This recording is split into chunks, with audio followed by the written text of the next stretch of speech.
Assalamualaikum warahmatullahi wabarakatuh. Nama saya Dia Lestari, NPM 1921010143. Yang terhormat kepada Bapak Al Idrus selaku dosen pengampu mata kuliah Hukum Perdata Internasional. Di sini saya akan menyampaikan materi Hukum Perdata Internasional dari bab 1 hingga bab 11 yang sebagai videonya saya buat untuk memenuhi tugas akhir semester saya.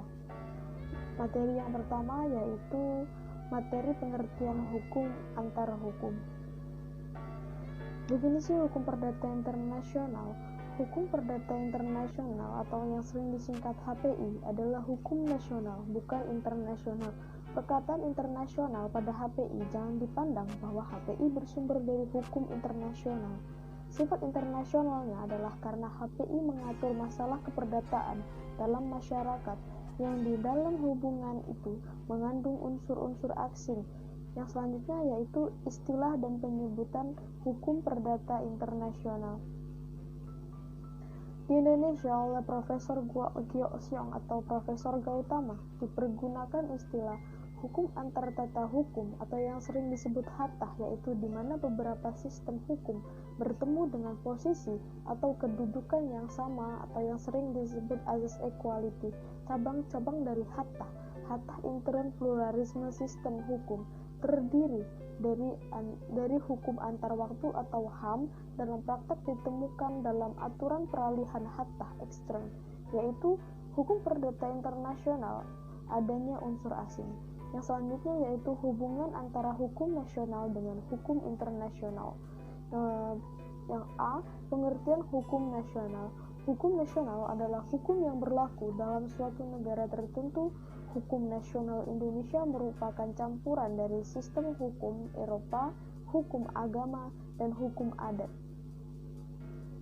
Selanjutnya yaitu cabang hukum internasional.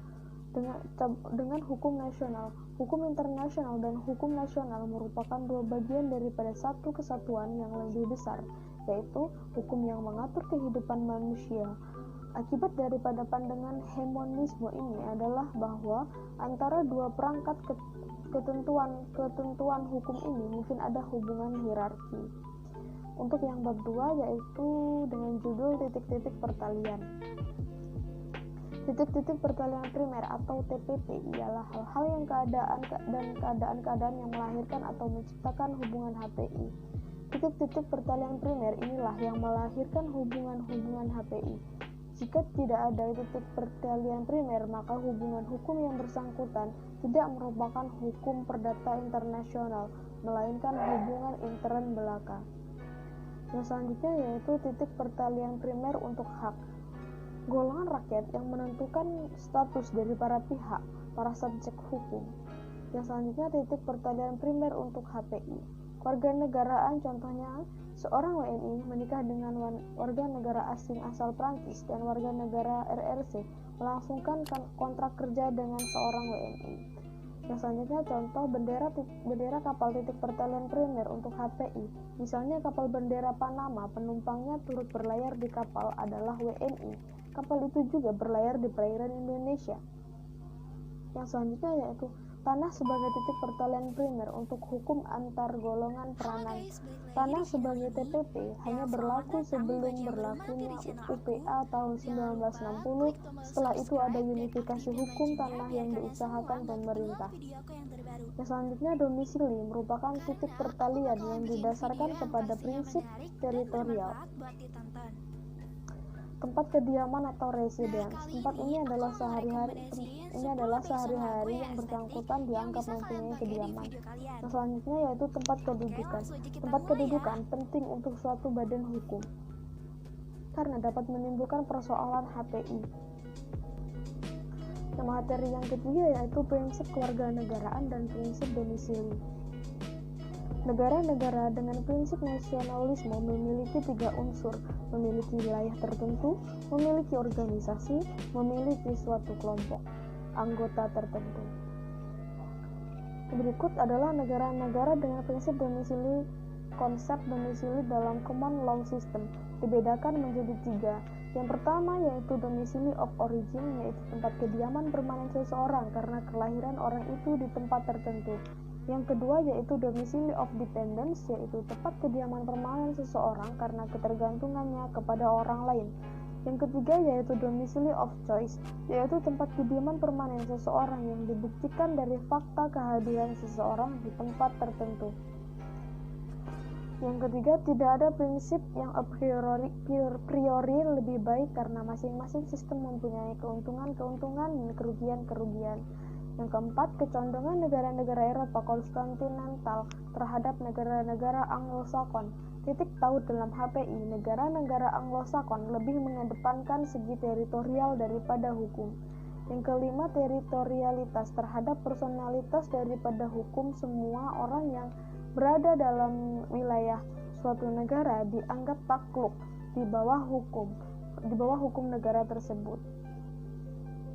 Materi yang keempat yaitu penunjukan kembali atau renvoi. Pengertian renvoi.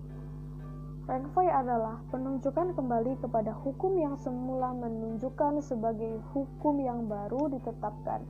Macam-macam renvoi. Yang pertama yaitu remission atau penunjukan kembali, yaitu proses renvoi oleh kaidah HPI asing kembali ke arah lex fori, transmission atau penunjukan lebih lanjut, yaitu proses renvoi oleh kaidah HPI asing ke arah suatu sistem hukum asing. Yang ketiga, penyebab timbulnya renvoi dan kaitannya dengan kualitatif serta titik taut. Contoh masalah, pewarisan seorang warga negara Kanada yang mempunyai domisili of origin setelah meninggal tidak sempat membuat wasiat. Dia meninggalkan barang-barang bergerak.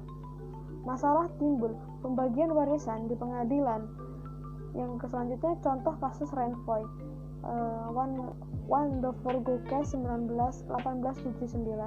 Yang selanjutnya materi yang ke-5 dengan judul kualifikasi. Istilah-istilah dalam kualifikasi. Istilah-istilah kualifikasi adalah qualification, dan istilah Prancis adalah qualification, classificati on, istilah Inggris characterization, dari istilah Jerman qualification, harta benda perkawinan atau pewarisan. Harta benda perkawinan meliputi 3 golongan, yaitu yang pertama harta bersama, yang kedua harta bawaan suami istri, yang ketiga harta yang diperoleh suami istri. Yang selanjutnya macam-macam kualifikasi. Kualifikasi ada 2 macam, yaitu yang pertama kualifikasi of law, yaitu penggolongan atau pembagian semua kaidah-kaidah hukum yang ada. Misalnya, pembagian ke dalam hukum perjanjian, hukum penanaman modal, hukum waris, hukum perseorangan, dan sebagainya. Yang kedua yaitu qualification of facts, yaitu penggolongan atau penyalinan hukum dari fakta-fakta sehari-hari ke dalam istilah hukum. Fakta-fakta tersebut dimasukkan ke dalam kotak-kotak atau bagian-bagian hukum yang telah tersedia. Perbedaan kualifikasi primer dan sekunder. Kualifikasi primer adalah kualifikasi yang diberlakukan untuk dapat menentukan hukum yang harus dipergunakan serta untuk menentukan hukum asing manakah yang dipergunakan. Kualifikasi menurut kaidah-kaidah HPI dari lex fori. Kualifikasi sekunder merupakan lanjutan kualifikasi primer. Apabila sudah diketahui hukum asing manakah yang dipergunakan, maka perlu dilakukan kualifikasi lebih jauh menurut kualifikasi yang sudah ditemukan itu. Materi yang ke-6 yaitu ketertiban umum. Yang pertama yaitu pengertian ketertiban umum secara etimologi. Ketertiban umum dalam bahasa Belanda atau yang sering disebut openbare orde, dalam bahasa Prancis sering disebut orde public, yang sedangkan dalam bahasa Anglo-Sakson public policy. Yang kedua yaitu konsep ketertiban umum di berbagai negara. Satu, konsep Prancis-Italia. Dalam konsep Prancis-Italia, ketertiban umum atau ordre public mengandung segala sesuatu yang membenarkan dipergunakannya hukum awak dalam persoalan-persoalan HPI. Yang kedua, konsep Jerman ketertiban umum dianggap sebagai pengecualian atau keistimewaan sebagai sesuatu yang tidak lazim diterima. Yang ketiga, konsep Indonesia. Dalam konsep Indonesia dipakai dalam berbagai variasi. Yang pertama yaitu ketertiban umum yang dikenal dalam perjanjian dan membatasi bidang seseorang untuk bertindak secara leluasa. Ketertiban dalam arti ketertiban kesejahteraan dan keamanan. Ketertiban umum dipasangkan dengan istilah kesusilaan bayi. Yang selanjutnya materi yang ketujuh, penyelundupan umum. Pengertian penyelundupan umum. Penyelundupan umum atau Westernduiking, istilah Belanda fraude laloi, istilah Prancis fraudslegis. Hubungan penyelundupan umum dengan ketertiban umum. Hubungan penyelundupan umum dan ketertiban umum sangat erat. Keduanya bertujuan agar hukum nasional dipakai dengan menyampingkan hukum asing. Hukum asing dinyatakan tidak berlaku jika dipandang sebagai penyelundupan hukum. Keduanya hendak mempertahankan hukum nasional terhadap kaidah hukum asing. Yang penyelundupan hukum dan hak-hak yang telah diperoleh. Penyelundupan hukum justru bertentangan dengan hak-hak yang diperoleh. Karena ada penyelundupan hukum, kaidah-kaidah asing dikesampingkan dan hukum nasional dipergunakan. Materi yang ke-8 adalah pilihan hukum. Istilah pengertian pilihan hukum. Pilihan hukum merupakan salah satu alasan tersendiri di bidang teori hukum atau HPI. Istilah-istilah pilihan hukum adalah bertujuan autonomia, partai autonomi. Batasan-batasan dalam pilihan hukum. Yang pertama yaitu pilihan hukum tidak boleh bertentangan dengan ketertiban umum. Yang kedua, pilihan hukum hanya dapat dilakukan dalam kontrak. Yang ketiga, pilihan hukum tidak boleh dilakukan dalam kontrak kerja. Yang keempat, pilihan hukum tidak boleh bertentangan dengan ketentuan-ketentuan hukum. Ketentuan-ketentuan hukum perdata yang bersifat hukum publik. 3. Macam-macam pilihan hukum. Pilihan hukum secara tegas, yaitu pilihan hukum secara diam-diam, pilihan hukum yang dianggap atau yang disebut presumptio iuris. Yang keempat, pilihan hukum secara hipotetis. Yang selanjutnya, fungsi pilihan hukum dalam sebuah kontrak internasional. Yang pertama, alasan memenuhi azas kebebasan berkontrak. Yang kedua, alasan praktis. Yang ketiga, alasan kepastian hukum. Yang keempat, untuk menentukan kepastian lex causa atau hukum yang seharusnya berlaku.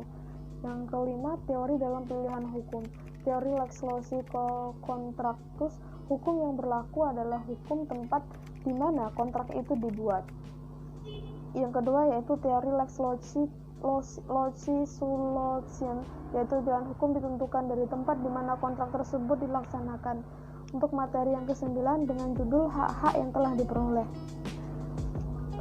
Pengertian hak-hak yang telah diperoleh seringkali disebut dengan rights and obligation created abroad atau hak dan kewajiban hukum yang terbit berdasarkan hukum asing.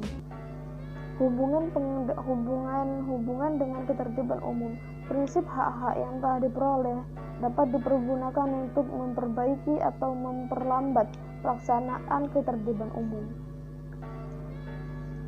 Yang selanjutnya, hubungan dengan lain-lain bagian HPI. Misalnya hubungan dengan penyelundupan hukum dan dengan persoalan kekuatan keputusan asing.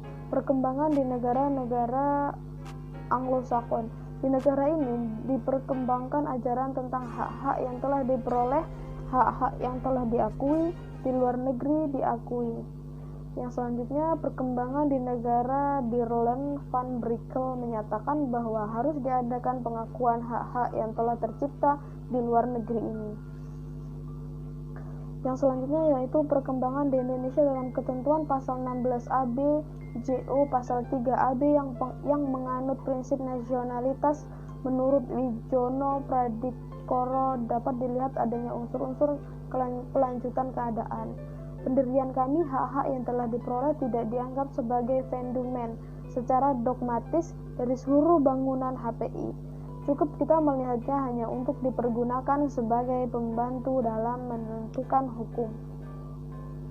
Contoh lain mengenai hak-hak yang telah diperoleh.